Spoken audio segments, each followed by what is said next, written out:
Hi, I'm Prof. Joe. I'm a professor for automation and measurement technology at the University of Applied Sciences in Kempten at the very south of Bavaria in Germany.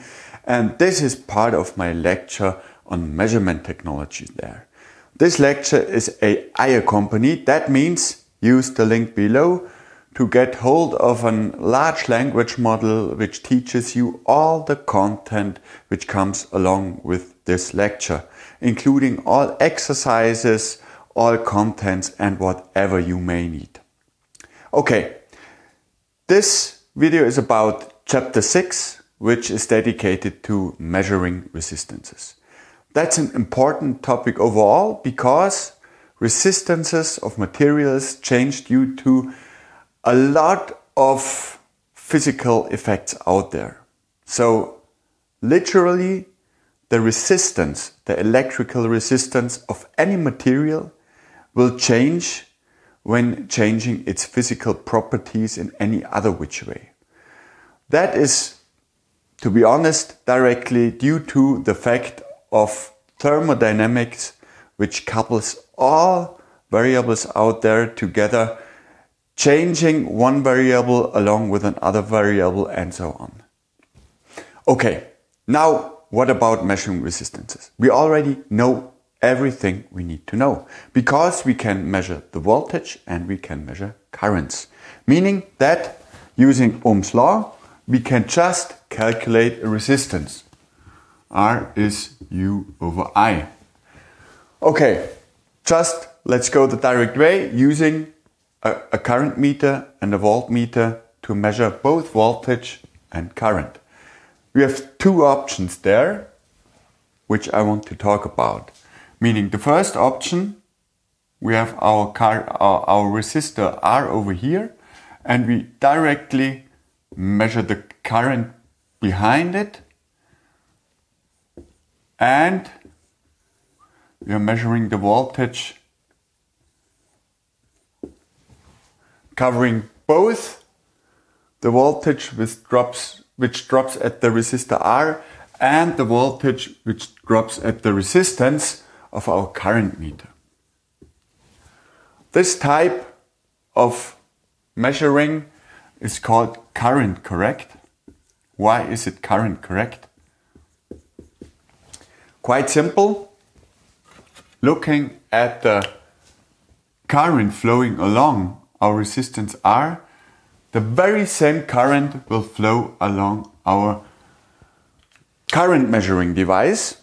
That means that the current we are measuring over here is the one which flows along our resistance R over here. So the current is correct we are measuring. We don't have to care about the resistance of our measuring device for this case because it doesn't matter. We're just interested in the current flowing through our resistance. We are not interested in any changes in the whole circuit or anything like that. We just, for this case, for this purpose, want to know the current which flows over our resistance R. And now we know it. Now, measuring the voltage which drops along that resistance obviously has some systematic error in it. And that systematic error can be corrected again because we know that we measure a little bit too high voltages due to the fact that a voltage will drop along that resistance of our current meter. Meaning the resistance can be calculated correcting our measured voltage over here by that voltage which drops along the current meter, which is the resistance of the current meter times the current. And now we divide that by the current. The current is correct and we get a solution which looks quite as we would imagine because it only tells us, you know, the resistance you're calculating has to be corrected by the resistance of our current meter. Nice. Now there's another way of measuring, obviously now, which is placing our current meter outside of the circuit measuring the voltage. Now the current which flows along here, which comes in here, let's draw it in red, which comes along here, which came along here, splits up at that place and again adds up in this place. Okay, looking at that circuit, we immediately recognize the voltage we are measuring is the correct one, because it's the one dropping along the resistance. And the rest, we don't need to care about in detail what our voltage meter does because of its internal resistance or anything like that. We just measure the correct voltage, meaning that is voltage correct.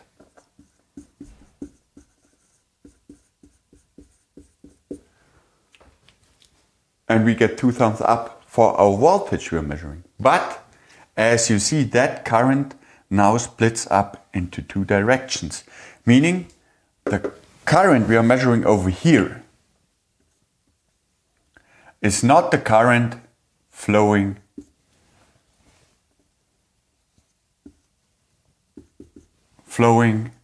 over our resistance in here, because it's not only the current flowing through the resistance, but it's also the current flowing through the resistance in parallel to the internal resistance of our voltage meter.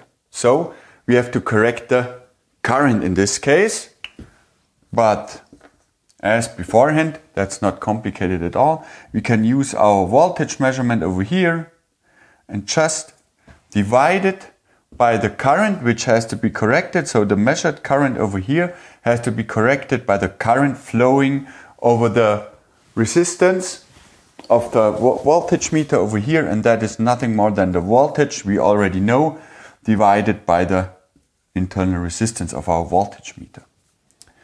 This looks a bit more complicated, but indeed it's a simple correlation, and we can correct those systematic errors we make due to the internal resistances of our voltage meters or current meters. Okay, now for what reason do I talk about 2 ways of measuring those resistances? Easy said, it's due to the fact that the first one, the current correct measurement, is very suitable for measuring big, large resistances, especially compared to the internal resistance of our current meter. Why is that the case? Because we see the systematic error we would make is in the size of our internal resistance of the current meter. So when that one is small compared to the real resistance we have over here, which is represented by that part over here, the smaller the systematic error gets. So for high resistances, we would use the current correct measurement. And now, as you would all expect, for small resistances, we would use the voltage correct measurement, which tells us, you see over here, when there's a high internal resistance of our voltage meter, the current flowing along it will be small. And when that resistance over here is small, nearly the whole current will flow over that resistance and not over the high resistance voltage meter. So this is a measurement method suited for small resistances, low resistances. Having said that, so one might ask about some other details. For example, okay, we make some mistakes inserting and measuring at the same time voltage and current. So just let's simply measure the voltage and then measure the current. Both cases would be correct for the measurement, meaning measuring the voltage this way and then measuring the current the other way would give us exactly the voltage dropping at the resistance and the current flowing through the resistance. But there's a huge difference for that case, because the voltage dropping along that resistance when the voltage meter is connected is somewhat different because of the voltage meter, the internal voltage meter we have inserted over here. And on the other hand, when we remove that voltage meter once again, the current flowing along the resistance will be different than the current flowing along that resistance when the voltage meter is connected. So the current we are measuring when no voltage meter is connected is somewhat a differing current. That current belongs to another circuit than the voltage would propose when measuring only the voltage at the resistor. Meaning, doing both measurements not at the same time will give us a voltage and a current which don't belong together. And that's the problem. Again, you could start correcting all the errors you make and do some more calculation, but in the end, it's not the same current and not the same voltage, not for the same circuit. And that's the important thing we need to calculate the resistance. We have to measure voltage and current at the same time for the same resistance, for the same currents flowing in, and so on. So doing the measurement one after each other would not work out very well. Okay, that's why we are doing it at the same time. Now, as you see, we need 2 meters for that, but there are other ways of measuring resistances in a simple way, which I want to talk about, which are very common, which rely on reference resistances. Meaning, the most prominent example would be, let there be our surge or unknown resistance Rx and a known reference resistance RR. And we are connecting it to some circuit, so some current flows through both resistances, and now we start to measure the voltage dropping at Rx and the voltage dropping at our reference resistance. Now, just thinking about that circuitry without thinking about systematic errors of our voltage meters will give us a solution which tells us the surge resistance is the voltage at Ux divided by the voltage UR times the reference resistance. Something we would expect, just setting up the simple equations provided by Ohm's law. That is an easy way of doing that, a more easy way of doing that measurement than the measurements beforehand, because we only need 1 voltage meter or 2 voltage meters, which is more easily available than having a current meter and a voltage meter. Often we have a measurement device having 2 voltage channels we could readily use to measure the resistance over here. Now, talking about the more difficult stuff is, okay, you're right, but there are internal resistances of our voltage meters over here. Those will change the circuit and the circuitry. That's true. You can calculate those errors, and I provide some exercises for that in the contents for this lecture. And what you will get is something like, when 2 voltage meters are connected at the same time, you'll get a corrected resistance, which looks like UR times RR over UR plus the resistance over the internal resistance UR minus UX. What we see. Yeah, it's absolutely right. Oh, sorry, that's UX over here. We have to correct something, but for a very good approximation, we are exactly at the solution over here, because our reference resistor might be small compared to the voltage meter resistance. That should be the case for any measurement, and so we can assume that, at least, most of the time. Moreover, now let's choose our reference resistance in the range of our surge resistance, so that both voltages will be quite the same, which then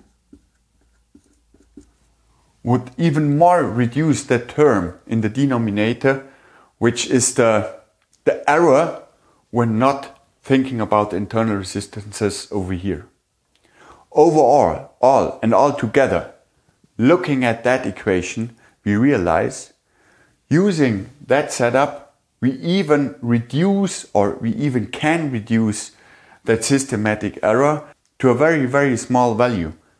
So in reality, that results in the fact that when doing the measurement like that with nearly identical resistances of the reference and the surge resistance, we can neglect those systematic errors, which will be in the range of sub percentage of our measurement errors. Okay, those are two ways of measuring resistances. That's enough for now, for part 1. In part 2, I will talk about another very important way of measuring resistances using circuit bridges. And for now, that's enough. If you like that stuff, just subscribe. And anyways, have fun. See you in the next part.